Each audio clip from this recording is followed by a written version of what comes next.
It was an ordinary morning in the city, with the hurried coming and going of people, as if everyone was running after something important.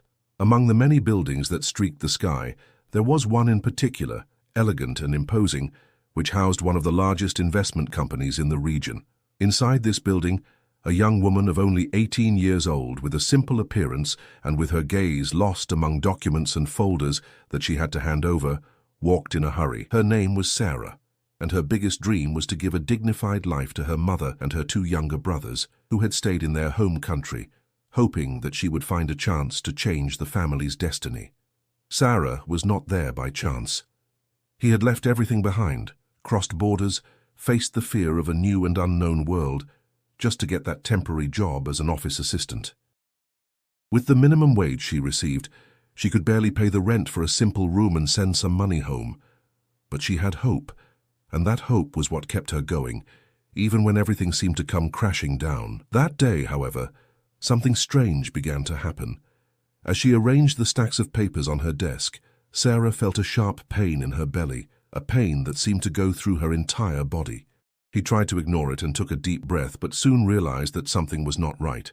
He then decided to leave discreetly to seek help, without telling anyone at the office for fear of losing his job. Through the busy streets, Sara walked with short steps, trying to disguise the discomfort that made her break out in a cold sweat.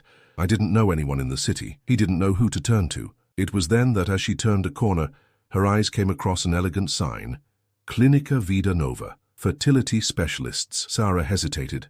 That didn't seem like the kind of clinic a poor young woman should go into. But pain spoke louder than fear. And maybe, she thought, if they took care of women there, they could help her too. As she pushed the glass door, she was greeted by a quiet, fragrant environment and a busy receptionist behind a gleaming counter. Sara approached shyly, almost whispering, "Please, I'm in a lot of pain. Could a doctor see me?" The receptionist, distracted by the day's appointments, looked quickly and smiled as if she already knew the answer. "Of course, dear. Everything is fine. The doctor is already waiting for you in room 3. Sara, confused but relieved, followed the instructions. She didn't know that that doctor wasn't there for her. The appointment scheduled for that time was for someone else, a rich and influential woman who, due to a setback, had cancelled at the last minute. But her name was still on the list of the day, and no one realized the mistake.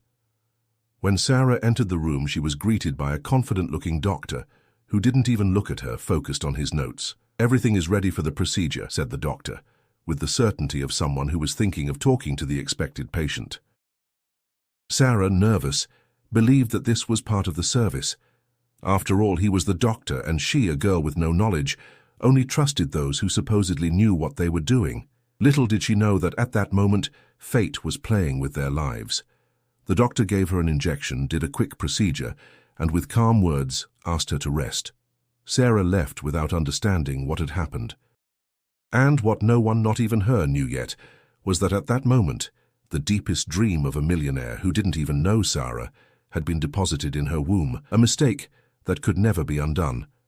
Sara left the clinic feeling the strange body, a mixture of relief for no longer being in pain and confusion for not understanding what had really happened inside. He walked back to the office with uncertain steps, trying to convince himself that perhaps this was just a different test, something doctors do to help. Her head was spinning, but the fear of losing her job spoke louder. I had to continue, as if nothing had happened.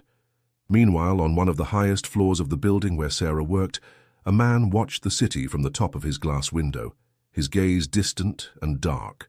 David was known as the owner of a financial empire, respected and feared by all who crossed his path. He wore impeccable suits, walked with a rigid posture, and his words always sounded like definitive orders. To those looking from the outside, he seemed to have everything anyone could want: money, prestige, and power. However, behind that facade of an unshakable man, there was a heart marked by deep scars. David knew what it was like to lose. Years ago, he faced the greatest pain of his life when an unexpected illness forced him to fight between life and death. He survived, but paid too high a price.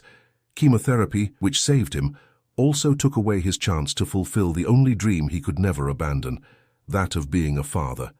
Since then, that absence has accompanied him like a silent shadow. I saw families on the streets, children running alongside their parents, and I felt a void that no amount of money could fill. She tried in every way to find a way out, and when she finally decided to go to the fertility clinic, she clung to the hope of one day holding her son in her arms. The only woman with whom he had shared this desire was his wife, Victoria. Beautiful, elegant, and always impeccable in her public image, Victoria was more concerned with appearances and status than with David's true dream. They married for love, or at least that's what he thought at first. But as the years went by, he realized that for her, what mattered most was the power that his surname provided. Conversations about children always ended in silent fights, with Victoria diverting the subject or setting up new business meetings. Deep down, David knew she never really wanted to be a mother, but he couldn't give up. Therefore, before starting cancer treatment, he decided to freeze his genetic material as a remote hope of one day fulfilling his greatest wish. Returning from a meeting that same day, he crossed the lobby where Sara was now trying to compose herself, without either of them knowing the invisible bond that bound them from that moment on. David went straight up to his office, mentally reviewing his concerns about the company, but his heart weighed much more heavily than the numbers in the spreadsheets. That night, sitting alone in his huge room overlooking the illuminated city, David looked at a small frame on the table. It was an old photo of him with his father, still a boy, running through the gardens of a modest house long before success came. That was the last portrait of true happiness he kept. Since then, everything he has built has been accompanied by losses. He held the frame tightly, as if the simple touch could return what he so desired. Once again, the thought of having a child invaded her mind. But the disappointment with Victoria, who had cancelled the long-awaited insemination hours earlier without even warning him, was eating away at his chest. Hope seemed more distant than ever. On the other side of town, Sara fell asleep, unaware that fate had sewn their paths with invisible threads. Within it, a life began to form. A life that would change not only her future, but also David's. And as she rested in her simple bed, and he lost himself in memories in the cold luxury of his mansion, the universe had already written the next chapter. Unknowingly, both carried the same absence. She, the lack of a complete family. He, the dream of a son he thought impossible. Two worlds so distant and at the same time so connected by a mistake that could never be undone. What they still didn't know was that, soon, that secret would take shape and their lives would never be the same again. David never liked to attract attention, although his fortune and fame made him appear on the covers of the most important magazines in the country. To everyone, he was the cold, calculating businessman, owner of a fortune that seemed to have no end. He commanded one of the largest investment groups on the continent, with a presence in more than 15 countries. But what almost no one knew was that behind that image of success, there was a broken man inside. Born in 1980, David grew up far from any luxury. He was the son of a small farmer and an elementary school teacher in a simple town, where everyone knew each other. Her father, Ethan, worked from sunrise to sunset, struggling to keep the small farm afloat. His mother, Olivia, taught at a public school, always dreaming that her son would have a better life than theirs. From a young age, David knew the weight of responsibility. At the age of 12, he was already helping his father in the fields, carrying bags of corn and taking care of the animals. Even with little, the house was full of love. What was lacking in money was left in unity, but that happy phase ended too soon. In the winter of 1999, when David was only 19 years old, the family's life changed forever. His father fell ill with severe pneumonia and, in less than a month, passed away. The loss was a hard blow. Without her husband, Olivia was unable to support the farm on her own. In debt, they lost everything. David saw his mother languish in sadness and ended up taking on the role of head of the house, working in any service that appeared. Bricklayer's assistant, delivery man, cleaner. At the age of 21, he decided to go to the capital, taking only a backpack and $100 that his mother had saved with great effort. He arrived in the big city without knowing anyone. He slept in hostels and worked in restaurants washing dishes until he got a job as an assistant in an accounting office. It was there that he discovered his passion for numbers. He worked during the day, studied at night at a public college, and so he began to walk the path that would lead him to the top. 2 years later, he founded his first financial advisory firm. With an innovative vision, he began to gain space, helping small businesses to grow. And in 2010, when he closed the first millionaire contract, David realized that life was finally beginning to change. But fate, once again, would not be generous. A while later, at the age of 33, David was diagnosed with a rare cancer of the testicles. The news came as a shock. At the height of his professional growth, with the company beginning to expand internationally, he was faced with the possibility of losing everything: health, business, life. During the consultations, the doctor was direct. Aggressive treatment with chemotherapy was the only chance, but the side effect would be devastating. David would be infertile. It was then that, before starting treatment, he made an important decision. He froze the sperm, hoping that, one day when he overcame the disease, he could fulfill the biggest dream he hid from all: to be a father. The battle against cancer lasted almost 2 years. There were months of hospitals, pain and weakness. But David survived. He overcame the disease with courage, but he paid a price. He left scarred, with a tired body and a wounded soul. When he went back to work, he was a different man. On the outside, he kept his strong appearance, his expensive suit, and his firm gaze. But inside, she carried the weight of having faced death, of no longer being able to have children naturally, and the fear of never fulfilling the dream of building the family she had wanted since she was young. It was at this stage that he met Victoria, at a luxury business event. Beautiful, sophisticated daughter of one of the greatest businessmen in the country. Victoria was the first woman David thought of sharing his life with. They were married in a grandiose ceremony with important politicians and businessmen. However, soon after the wedding, he realized that Victoria was not the woman he dreamed of by his side. Cold and distant, she seemed more interested in business and public appearance than in starting a family. David tried to ignore this side of her, urging for years that they have a child, until when he realized that Victoria would not undergo fertilization treatment, he decided to go back to the clinic where he had frozen his genetic material. He agreed with Victoria that they would do the insemination, but deep down, he knew he was fighting alone. For David, it was the beginning of a new chapter. But fate, which had already taken so much from him, was about to give him a surprise that would forever change the course of his life. While he hoped to fulfill his dream alongside his wife, life prepared another story, much bigger than he could imagine. On that grey day, the movement at the Vida Nova Clinic was intense from the early hours of the morning. It was one of the most renowned medical centers in the city, specializing in fertility treatments, artificial insemination, and assisted reproduction. People from all over the country traveled there in search of the dream of starting a family. And it was this same atmosphere of hope that made what was about to happen even more serious. Dr. Richard Holden, who is responsible for dozens of highly complex procedures, was used to the pressure of work. Graduated in medicine almost 25 years ago, with a specialization in human reproduction, he had already helped hundreds of couples to fulfill their desire to have children. Throughout his career, he has always been seen as an impeccable professional, with an ethical posture and dedication to the well-being of his patients. However, on that particular day, things took a different turn. Early in the morning, Richard was informed that the most important patient of the day, Victoria, had cancelled her appointment at the last minute. Victoria was the wife of David, the millionaire who had invested a significant amount in expanding the clinic months earlier.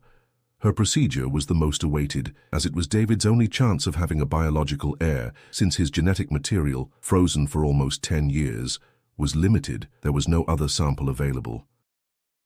Victoria's sudden cancellation caused some discomfort, but nothing out of the ordinary. After all, high-profile patients often changed appointments because of important meetings or events. However, what Richard did not expect was the fatal mistake that would arise from a simple distraction, but with unimaginable consequences.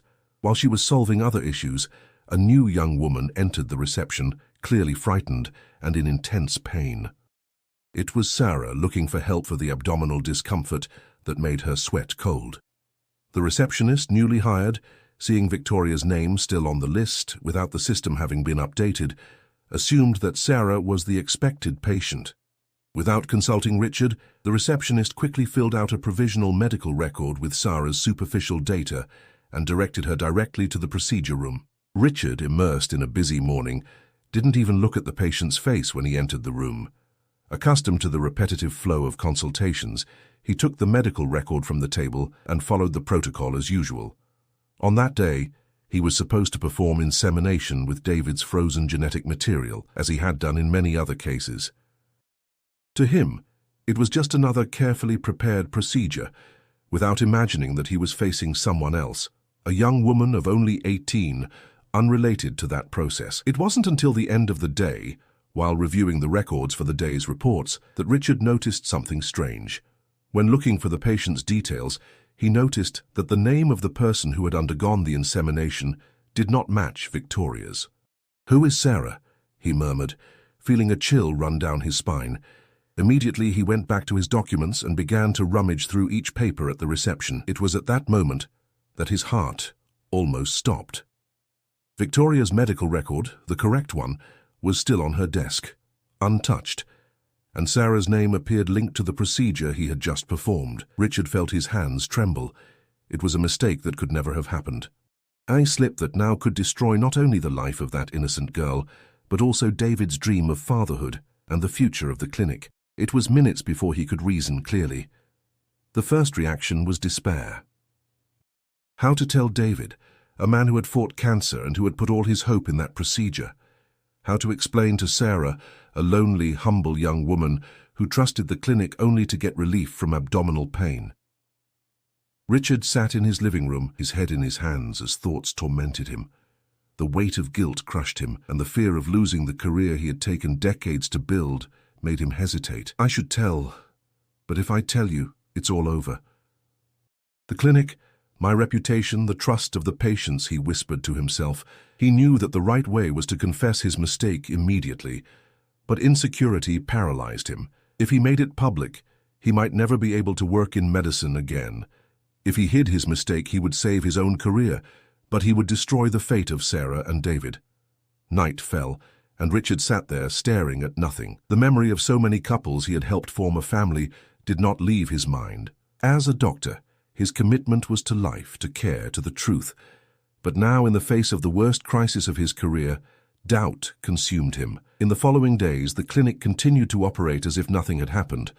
But Richard, on the inside, was no longer the same. The tired look, the deep dark circles under his eyes, and the constant silence showed that something was tormenting him. Every time I saw David entering the clinic with hope in his eyes, the weight of guilt increased. And while Richard struggled with himself, Sara's belly began to harbor a life. The life that, without knowing it, was already David's biggest dream. Deep down, the doctor knew he couldn't hide it forever. Truth, as he feared, had the power to destroy everything he knew, but it was also the only chance to repair the damage done. Richard was faced with a choice no one would want to make: protect his own reputation or do the right thing, and face the consequences of a mistake that could never have happened. To the world, Victoria has always been the portrait of the ideal woman, tall, with an elegant posture, golden hair that slid like silk over her shoulders, and a trained smile which hid every true emotion. The only daughter of a powerful real estate entrepreneur, from an early age she learned that power and appearance were the keys that opened all doors. Her marriage to David, celebrated with all pomp and luxury, was not a fairy tale, although many believed it. For Victoria, uniting with one of the richest and most influential men in the country meant much more than love. It was the culmination of a life planned since childhood. Since she was a girl, she had heard her father repeat, "You were born to live next to a strong man, capable of keeping the world at your feet," and she believed it.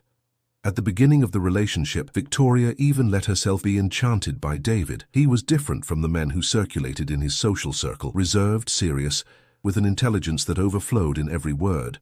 However, he soon realized that behind that financial empire, there was a man tormented by invisible scars.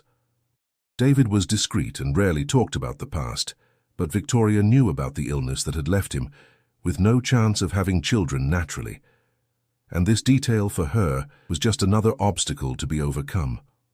What Victoria never accepted was the idea of sharing her life with an heir who could take away from her absolute control of the fortune they accumulated together. Having a child with David meant in her mind sharing power, sharing attention, and perhaps losing space. Therefore, he always postponed treatment, made excuses, and claimed professional commitments.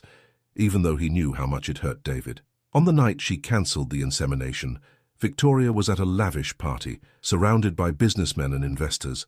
She wore a silver dress close to her body, sporting very expensive jewelry. When he received the call from the clinic, confirming the scheduled appointment, he smiled ironically and only replied, "Tell the doctor that I will not be able to attend. Tell me I'll reschedule if necessary." He hung up without any weight. For her, maintaining the appearance of a perfect wife by David's side was enough. The world needed to see the ideal couple. But inside, the marriage was already empty, without complicity, without real affection. Despite this, Victoria was well aware of her husband's weaknesses. He knew how much the dream of being a father still consumed him. She used this desire as an ace up her sleeve, something to keep David emotionally attached to her. Whenever he talked about children, she would put a loving hand on his shoulder and promise, "Soon, my love. Only a few more months until the company closes that big deal." It was a game, and Victoria played it masterfully. Deep down, what she feared most was that David would become a father in another way without her permission. An heir she could not control would be a direct threat to her position as queen of the Wellington Empire. But what Victoria would never have imagined was that, by cancelling the appointment that morning, fate would turn around, and the child she feared so much would come into the world. Yes, born in the womb of a humble young woman, whom she did not even know. Unaware of the mistake at the clinic, Victoria continued to lead her life of luxury, closing millionaire contracts with European investors and traveling to Paris and New York for fashion collection launches. She maintained her impeccable public image, appearing at charity events and on magazine covers, posing as the woman everyone wanted to be. But inside the mansion she shared with David, the weather was cold. They talked little. They had been sleeping in separate rooms for more than a year. David, consumed by the frustration of not being able to fulfill his dream of being a father, distanced himself more every day. And Victoria realized that, even with all the posing, the fear of losing her husband to another woman began to haunt her. She knew that if David found in another woman the chance to form the family he wanted, nothing else would keep him by his side. That was when, on a rainy night, when she saw David arriving late, she decided to act. She prepared his favorite dinner, put on one of her most sensual dresses, and waited for him in the living room with a glass of wine. When he entered, wet from the rain, Victoria greeted him with a seductive smile. "I missed him, my love." David, tired, just looked at her suspiciously. He no longer fell for his attempts at empty seduction. She came closer, trying to touch his face, but he pulled away. "Victoria, please." "Don't play with me today," he said, his voice tired, without the strength to pretend. But Victoria wouldn't give up so easily. "I knew I was losing space." "I promise, David. Let's schedule the insemination again. I know how much it means to you," he mumbled, trying to sound sincere. Inside, Victoria knew that if she could get pregnant, she would keep her husband by her side longer. For her son was not a dream, but a strategy. What she didn't know is that, while trying to regain control, another woman, Sara, was already carrying David's child in her womb, a son she would never accept. Victoria played a dangerous game, unaware that the pieces had already moved without her permission, and when the truth came out, the empire she had so protected could crumble before her eyes. The first time David and Sara came face to face was on a rainy afternoon, when fate, with its invisible hands, decided to reveal the mistake that would change their lives forever. After weeks of feeling a strange malaise, Sara decided to see a doctor. Dizziness, morning sickness, and constant tiredness began to affect even his work. She could no longer concentrate, and the documents she had once organized with ease now seemed like a burden. When the doctor handed her the results of the tests and said, in a calm but firm voice, that she was approximately 5 weeks pregnant, Sara felt the floor disappear under her feet. How was that possible? She knew she had never been with a man. He guarded his purity with the same zeal he maintained for the dignity he had brought from his homeland. Confused, with tears in her eyes, Sara returned home, not knowing what to do. But something in his mind hammered. The only different thing that had happened in his life in the last few weeks was the visit to the Vida Nova clinic, and it was this suspicion that, over time, led her to David. David, on the other hand, did not expect that. When she saw Sara for the first time in her office nervously holding the envelope of the exams, she thought it was just an employee bringing some report. But upon hearing the story she carried, his defenses fell, and for the first time in years David was speechless. The revelation that Sara was carrying her son struck him like lightning. At first he looked incredulously, trying to understand who this simple-looking young woman was, with the frightened look, who said she generated the life he had dreamed of for so long. Sara, with a choked voice, told what had happened at the clinic, the malaise that took her there, the strange service, and the doctor who performed a procedure without explaining anything. As she spoke, her hands trembled, but her eyes showed the raw truth of someone who had no reason to lie. David slowly rose from his chair, walking to the window of his huge office. Outside, the city followed its frenetic pace, oblivious to the storm that was brewing inside it. The weight of discovery fell on his shoulders. Suddenly, the child he believed he could never have was there, growing in the womb of an unknown young woman. As he turned around, David realized how fragile Sara was. She avoided looking at him directly, afraid of his reaction. But instead of yelling or accusing her as she feared, he just took a deep breath. "Do you have any idea what that means?" he asked finally, in a voice lower than she expected. Sara nodded, tears streaming down her face. "I didn't want that, sir. I never imagined going through something like this, but this baby, Asim, it's real." Silence hung for a few minutes. David knew his life had just changed.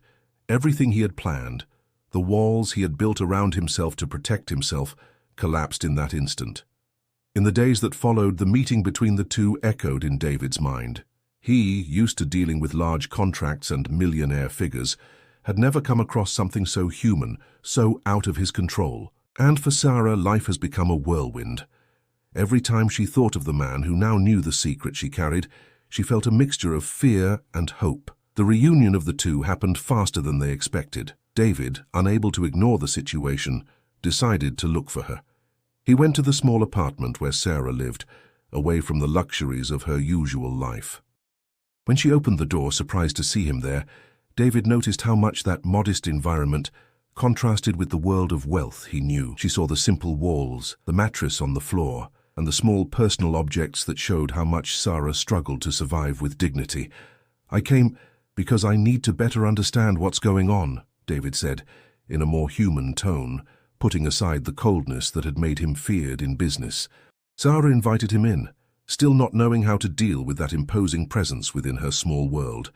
They sat on old chairs, and there, away from the eyes of others, they began to talk for real. David asked about her life, about the family she had left behind, and little by little he discovered the strength that Sara hid behind her fragile appearance. A young woman who crossed a country to work and help her family, who carried within her the hope of a better life. Sara, in turn, began to see another side of David. He was not just the cold businessman of the newspapers. He was a man marked by loneliness, wounded by the losses that life imposed on him. As the days passed, David began to accompany Sara to medical appointments, still not knowing what the future of that relationship would be. However, every time I saw the ultrasound, every time I heard the sound of the baby's heart, I felt something new being born inside him. Sara also began to trust. She saw in David not only the father of the child that grew in her womb, but someone who perhaps carried pains as great as hers. Between exchanges of glances and sincere conversations, an unexpected bond began to emerge. Two worlds separated by life, now united by something neither could have foreseen. The secret that united David and Sara did not remain hidden for long. The world that David had so painstakingly built over more than 20 years began to crumble, the moment the truth about Sara's pregnancy spread. It all started with a rumor whispered in the corridors of the company. Someone, perhaps one of the clinic's staff, or even one of Victoria's assistants, leaked the information that an unknown young woman was carrying the heir to the Wellington Empire. In a matter of hours, the news broke through the walls of the office and made the gossip sites. Headlines began to appear on all news portals, with impactful phrases. "Who is the mysterious young woman who carries the son of tycoon David Wellington?" Social networks exploded. Old photos of Sara, some taken on her way out of work, began to circulate. Cruel comments, endless speculations, and absurd theories have invaded the internet. Many accused her of being after money, while others saw her as the victim of a situation that no one could fully understand. Sara, who was already struggling to accept the pregnancy and the change in her life, now found herself in the center of a hurricane. She could no longer go out on the street without feeling watched. Cameras followed her, even when she went to the market or the pharmacy. The cell phone, previously silent, did not stop ringing with calls from journalists. On the other side, David tried to contain the chaos. Emergency meetings were called at the company. Partners, lawyers, and directors sat at the long meeting table with tense and worried faces.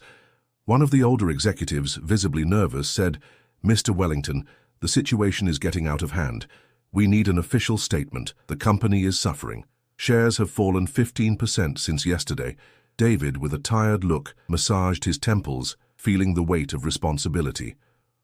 "I know," he replied firmly, though his insides were in pieces. Victoria, of course, wasted no time.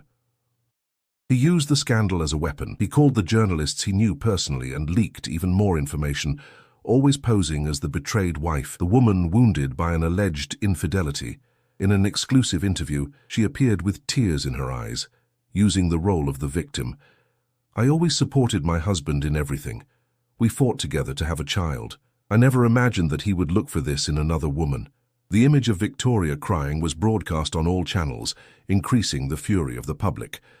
The people, not knowing the truth, quickly judged David, accusing him of abandoning his wife to live a secret romance with a defenseless young woman. Meanwhile, Sara remained secluded in her small apartment, receiving only David's discreet visits. She didn't understand how her life had become a public spectacle. Suddenly, everyone knew his name, his story, and even made up details that never happened. "I can't take it anymore, David," she said, her eyes red from crying. "I didn't choose that. I didn't ask for any of that." David held his hands, trying to convey reassurance, even though he himself was getting lost in the chaos. "I know. I promise I'll work it out. I will face all this." But he knew how difficult it would be. His company, once a symbol of stability, was now under public investigation. Investors threatened to break contracts, and the press hounded him day and night. Still, David could not abandon Sara. Something about him pulled him closer and closer to her, perhaps because of the connection they had because of the child, perhaps because he realized that she was the only true person in the midst of a world of falsehoods. Victoria, on the other hand, acted behind the scenes. She sought lawyers, demanding a divorce with a fortune as compensation, and even threatened to reveal David's intimate secrets if he did not obey her wishes. "If you don't give me what I want, David, I'll destroy everything you have. I'm going to ruin the good man image you try to maintain," she said, her gaze cold as she crossed her legs in his office. David realized, at that moment, that he was facing a woman who had never really loved him. But more than the fear of Victoria's threats, what tormented him was the fear for Sara. With each new newspaper, with each piece of news, she sank deeper into sadness and anguish. Even with everything crumbling around him, David made a decision. Protecting Sara and the child would be his priority, even if it costs you your fortune, your company, or your reputation. He knew that he would soon have to face the world and tell the truth, not only to clear her name but to give dignity to Sara and the son who grew up inside her. The love that had begun to emerge between them was now being put to the test. It wouldn't be easy to face everyone's judgment, but David knew he couldn't turn back. The secret, now public, had become a cross that they both carried, but at the same time, it was the beginning of a new story. Even with the world crumbling around him, a new life was growing, and it would be this life that David would fight for until the end. The day David decided to face the world head-on was marked by tension and anticipation. After weeks of silence and speculation, he called a press conference. He knew he could no longer run away. She needed to come up with the truth, not only to protect Sara, but also to give her son the respect he deserved. On the morning of the event, the ballroom of the most luxurious hotel in the city was packed. Journalists, cameras, and reporters piled up, ready to capture every word of the businessman who, until then, was known for never exposing his personal life. David appeared with a serious countenance but with firm steps. He wore an impeccable dark suit, but what drew the most attention was his decisive look. By her side, discreetly, Sara remained seated, with her hands resting on her belly, that was already beginning to show signs of pregnancy. Without beating around the bush, David took the microphone and began to speak, looking directly at the cameras. "I'm here today to clarify what many of you have been following in the press." The whispering voices in the room ceased, and absolute silence took over the room. "A few weeks ago, I found out that I'm going to be a father. I know that for many, this may seem confusing, and yes, the situation did not happen in the traditional way." He took a deep breath, keeping his tone firm. "There was a serious error in a medical procedure in a fertility clinic where I had placed my only hope of one day having a biological child. The young woman next to me, Sara, was unknowingly caught up in this mistake. She is an honest, hard-working person and has never sought any benefit from it." Reporters frantically jotted down every word while flashes lit up the room. "I want to make it clear that the baby Sara is carrying is my son, and I recognize this child as mine, with all the love and responsibility that a father should have," David continued, without hesitation. "What's more, from now on, she and our son will have my full support." Sara, upon hearing these words, could not hold back her tears. It wasn't just for the recognition, but for finally seeing someone willing to protect her in front of everyone. Outside, the images of the live broadcast spread like wildfire. Within minutes, the internet was filled with videos and comments about David's courage. For the first time, the public saw the man behind the cold and powerful figure. Meanwhile, Victoria watched the scene from her mansion. Her face twitched in anger. She knew that from that moment on she would lose everything she had fought to maintain: power, social position, and her husband, who now made it clear that he had chosen another path. Soon after the speech, David left with Sara without answering the questions shouted by the journalists. For him, the most important thing at that moment was to make sure she was okay. The following days were difficult, but also transformative. David's company, which had suffered a sharp downturn, began to recover when customers and investors realized that despite the scandal, he had been truthful and courageous in facing the situation. The image of a man who assumed a mistake, even without direct fault, brought respect. Sara, in turn, began to receive messages of support. Women who also faced trials, single mothers, and people who understood the weight of what she was going through. In the midst of all this, the relationship between David and Sara has strengthened. He started to follow all medical appointments, not missing a single exam. He was there when they first saw the baby's face on the ultrasound. He was next to her when they heard the strong beating of his son's heart. Away from the spotlight, they began to share simple moments. David, used to meetings and millionaire figures, was surprised to help Sara assemble the crib or to see her choose the baby's first clothes. The birth of the son took place on a sunny October afternoon. David remained the whole time by Sara's side, holding her hand. And when the baby's crying filled the room, he knew that nothing, neither fortune nor status, could top that moment. The boy, healthy and strong, was named Benjamin, chosen by Sara and accepted by David with an emotional smile. Benjamin's arrival changed everything. David decided that from that moment on, his priority would be his family. He reduced the pace of work, delegated part of the company to trusted partners, and dedicated himself to his son and Sara.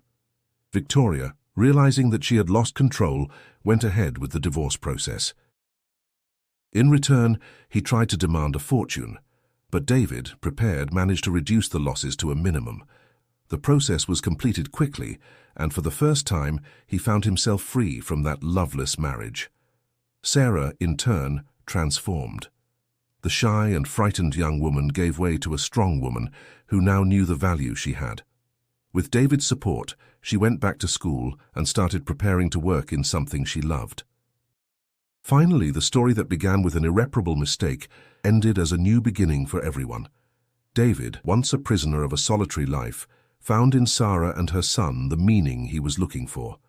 Sara, who found it impossible to be happy away from her homeland, discovered a home and a true family. Today they live together, raising Benjamin with love, away from scandals, learning day after day that the strongest bonds are those that life creates, even in the most unexpected ways. Now tell us, what did you think of David and Sara's story? Leave your opinion in the comments. If you liked it a lot and if you want to contribute to our channel, leave a super thanks. Any amount already helps us a lot. Subscribe to the channel and turn on notifications so you don't miss any of our stories. And don't forget to check out more exciting stories by clicking here on the final screen. See you next time.